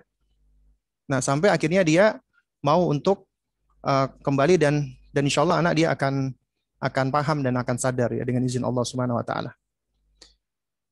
Ustadz, bagaimana mendidik anak laki-laki usia hampir 3 tahun? Qadarullah sangat berprinsip. Masya Allah, ini anak kecil sudah berprinsip dan suka mengganggu saudaranya, selalu merebut mainan kakaknya dan temannya. Semisal ketika mereka sedang menggunting kertas, saya minta dibersihkan guntingan kertas yang kecil-kecil lalu dibuang sama anak saya tersebut. Tapi kertas yang sedang digunting sama kakaknya dan temannya itu juga ikut dibuang. Sepertinya agak unik anak saya yang ini. Bagaimana cara mendidiknya Ustadz? Apakah memang karena masih kecil tapi perilakunya qadarullah berbeda dengan kakaknya? Jadi apa yang dipikirkan anak laki-laki saya tersebut seperti harus realisasi. Kalau enggak dia akan nangis-nangis kencang Ustadz. Jadi ini adalah anak yang memang usianya apalagi mau 3 tahun, usia egosentris pastinya. Kemudian juga belum ngerti tentang baik dan buruk, dan kemudian dia masih belum bisa berbagi, dia juga belum bisa berempati. Jadi kita sebagai orang tua harus paham nih, harus ngerti ini. Ya artinya begini, ya dengan memahami karakteristiknya dia, sifatnya dia, bukan artinya kita membiarkan semua sifat-sifatnya yang seperti ini, tidak. Tapi ini bagian dari prosesnya dia gitu loh. Artinya insya Allah dia tidak akan terus-menerus dalam kondisi seperti itu. Ketika dia berkembang, kemudian kemampuan kognisinya juga sudah mulai bertambah dan juga egosentrisnya juga sudah mulai memudar, akhirnya muncul apa namanya sosiosentris. Insya Allah juga ya sifat-sifat seperti itu juga akan berubah. Nah, tapi yang perlu kita perhatikan di sini adalah apa? Adalah bagaimana kita menengahi konflik-konflik yang ada. Ya, kita sebagai orang tua, ya apabila anak kita berantem, itu sebagiannya kita nggak usah ikut intervensi, biarkan mereka menyelesaikan, karena ini bagian dari apa? Bagian dari apa yang namanya membentuk skill mereka di dalam menghadapi problem. Artinya mereka harus belajar problem solving dan seterusnya. Mereka harus belajar menghadapi masalah. Jadi kita nggak perlu intervensi kecuali kalau emang hal-hal yang sudah besar atau membahayakan. Lalu yang kedua juga kita sesekali perlu intervensi untuk mengajarkan kepada mereka. Ya, diantaranya adalah tentang hak, ya hak-hak. Dan anak-anak usia segini belum tahu tentang hak apa kepemilikan. Yang dia tahu biasanya barangku barangku, mainanku mainanku, tapi mainanmu juga mainanku. Itu yang mereka tahu. Kenapa? Karena masih dalam usia egosentris. Ya. Dan juga mereka dengan egosentrisnya ini pengen menjadi pusat perhatian, pengen diperhatikan. Ya, pengen dia itu diperhatikan oleh orang lain dan orang-orang sekitarnya. Ketika misalnya kakaknya melakukan sesuatu, enjoy fun, dia sebenarnya pengen sebenarnya diperhatikan kakaknya. Ya. Nah, jadi yang perlu kita lakukan adalah misalnya sang kakak itu marah, ya. Jadi jangan kita larang. Misalnya dia marah, dia kesel.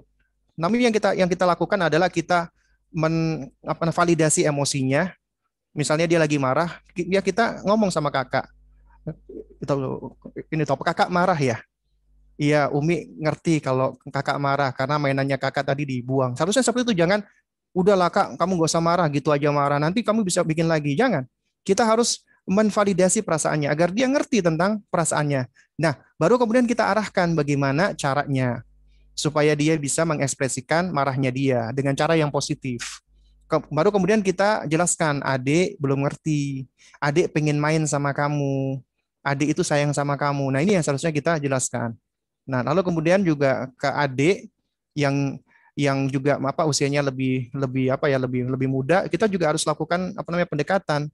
Dia melakukan salah misalnya, ya kita kita sampaikan ya, adik adik boleh bermain ya, tapi adik jangan mengganggu kakak, jangan membuang punyanya kakak. Ini punya kakak, ini punya adik.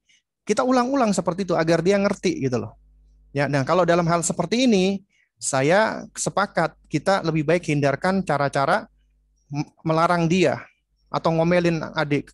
Adik gimana sih dek, lihat tuh kakak nangis. Wah, itu gara-gara kamu sih dek. Jangan seperti itu, tapi dengan cara-cara ya yang baik. Baik ya, ini udah jam 5:30 ya. Ini masih ada beberapa pertanyaan lagi nih. Ustadz, bagaimana bila ayah dan ibu masih berbeda visi misi dalam pengasuhan, terutama yang sesuai syariat? Bagaimana agar anak tidak mengalami kebingungan dan rentan menjadi munafik? Ya susah. Yang harus dilakukan adalah kedua bapak ibunya harus bersepakat dulu. Karena apabila visi misinya berbeda dalam pengasuhan, imbasnya pasti kepada anak. Ima anaknya ikut ke ibunya atau ima anaknya ikut kepada bapaknya. Dalam kondisi seperti ini, ya harus bersepakat dengan bapak, dengan suami. Baru kemudian lakukan pendekatan kepada anak. Kalau memang misalnya udah berbeda visi dan misinya, ya udah kita berusaha semampu kita, sembari kita berdoa kepada Allah dan kita dekati anak kita dengan sebaik-baiknya, yang lebih dekat daripada pasangan kita. Kemudian pertanyaan terakhir, anak saya 7 tahun, 8 tahun belum tumbuh semangat belajarnya dan juga masih enggan menghafal Al-Quran. Jadi masih harus dipaksa. Saya akui kesalahan saya mendidik mereka tidak menanamkan kecintaan kepada Allah dan Al-Quran. Masihkah ada kesempatan untuk dirubah? Masih. Hidayah di tangan Allah. Alhamdulillah ketika Anda sadar berarti Anda tahu ini adalah suatu hal yang keliru. Nah, oleh karena itu Anda harus melakukan pendekatan. Jadi sebenarnya ketika kita tahu kita salah, di situ ada kuncinya ya. Kuncinya itu ya terhimpun dari kata search. Dan dari kata search itu search, kita mencari tahu dulu kesalahan kita. Kemudian kata evaluate, kita mengevaluasi. Kenapa ya kesalahan ini terjadi? Kita mengevaluasi dulu. Ya, baru kemudian habis search, evaluate ya, kita sudah mengevaluasinya ya. Kemudian A-nya, acknowledge, kita akui, iktiraf. Ya ini kesalahan kita. Akhirnya kita harus minta maaf kepada Allah dan kita juga minta maaf kepada anak kita. Ini dalam rangka untuk membangun bonding kita dengan anak kita. Kemudian R-nya apa namanya? Apa namanya? Apa namanya? Reinforce. Kita mengumpulkan kekuatan lagi dengan sembari minta tolong kepada Allah Subhanahu wa taala. Dengan cara kita belajar lagi, dengan cara kita berusaha mempraktekkannya, dengan cara yang hikmah, itu kita reinforce. Baru kemudian yang terakhir adalah hang on, kita berpegang erat, kita konsisten, kita komitmen, kita berusaha istiqomah. Ya. Ya wallahu a'lam bishawab, mudah-mudahan yang saya sampaikan bisa memberikan manfaat. Kurang lebihnya saya mohon maaf jika ada hal-hal yang kurang berkenan. Karena ini sudah masuk waktu maghrib, ya mungkin kita cukupkan. Kita tutup dengan kafaratul majlis. Subhanakallahumma wa bihamdik, asyhadu an la ilaha illa anta, astaghfiruka wa atubu ilaik. Wassalamualaikum warahmatullahi wabarakatuh.